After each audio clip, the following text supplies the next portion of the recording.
Hvad, Emma, tror du, at der var konger i vikingetiden? Altså, jeg er næsten 100% sikker på, at der var konger. Hvordan kan du være det? Men det kan være, fordi der er fundet mange sådan, førstehåndskilder, som stammer tilbage fra vikingetiden, og som tyder på, at der var konger. Nå, hvad er det for nogle førstehåndskilder? Ja, altså, nu skal du høre, at man har fundet ting som mønter. Men hvordan kan mønter fortælle, at der var konger i vikingetiden? Øhm, altså, det kan de, fordi man skulle have meget magt og meget land for at kunne lave mønter. Og det vil sige, at altså, det var kun den store mænd, mægtige mænd, altså konger, der kunne have lavet mønter. Ja, det kan jeg godt se, men er der andre beviser på, at der fandtes konger i vikingetiden? Jamen, altså masser. Altså, der er også Jellingstenen, og den viser jo blandt andet, at kong Harald Blåtand havde magt. Nå ja, Jellingstenen, den har jeg hørt om. Det var den sten, hvor nogen havde skrevet, at Harald Blåtand gjorde landet kristne. Nøj, hvor man har haft meget magt, hvis man skulle gøre et helt land kristne. Altså, han har nok heller ikke gjort hele landet kristen. Men altså, han blev selv døbt, og fordi han var konge, så kan det jo være, at det var en selvfølge for folket at gøre ligesom ham, altså blive døbt. Men altså, tror du da ikke, der var konger i vikingetiden? Jo, det gør jeg. Men jeg har søgt en masse om vikingetiden, og konger og sådan noget. Og der har jeg hørt om Harald Blåtand, som du nævnte før. Og hvis jeg ikke husker helt forkert, var han kongen fra 958 til 987. Jamen, hvad ved du ellers om ham? Altså det var Signe ham, der gjorde dannede kristne.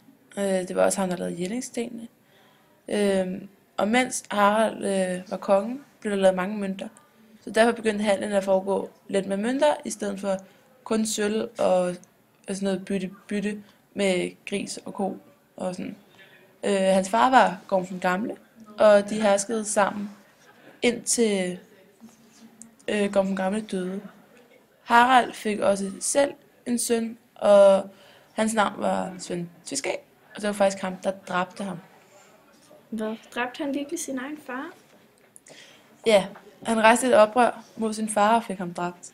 Hold da op. Det siger da også lidt om den tid, at man kunne finde på at dræbe sin egen far. Jeg kunne da i hvert fald ikke finde på at dræbe min far. Det kunne jeg godt nok heller ikke. Hvor mange vikingkonger kan du navne på, Emma? Altså, den første konge, som der er skrevet om, det var kong Godfred, og han herskede fra 804 til 810.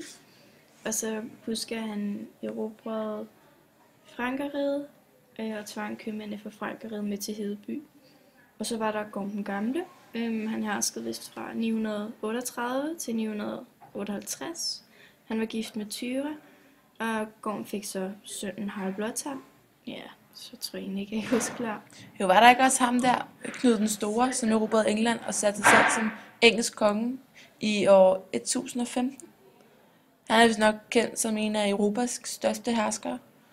Og i 1027 var det, deltog han endda i den tyske kejser Konrads kroning i Rom. Nå ja, ham havde det helt glemt. Men altså, nu er vi da kommet frem til, at der var konger, og at der faktisk var mange af dem. Plus, at der er mange kilder, der beviser det. Ja, men altså, vi kan jo ikke være sikre på, at der kun har været én konge ad gangen. Nej, det er rigtigt. Det var jo en anden tid, som man skulle kæmpe sig for at få magten. De var jo nødt til at lave en hær for at bare kunne beskytte dem selv. Ja, og altså, det var jo også skyldigt, at de ikke reagerede lige så lang tid, som for eksempel vores dronning Margrethe. Ja, nu har Margrethe så også reageret i lang tid. Men det foregik jo også på en noget anden måde, end det gør i dag. Dengang valgte man jo sådan på en måde sig selv som konge. Og så skulle man bare have folkets opbakning. Altså, ja, lige præcis. Man kan jo også godt kalde kongerne for vikingetiden for en form for kejser, da de kun herskede over et mindre område af Danmark, og ikke hele landet. Det var meget svært at informere hele landet i den tid om, altså, der kun var én konge. Det kan jeg godt se. Men Emma, tror du ikke, Åge vil være tilfreds med vores oplæg nu? Tror du nogensinde, Åge vil blive tilfreds?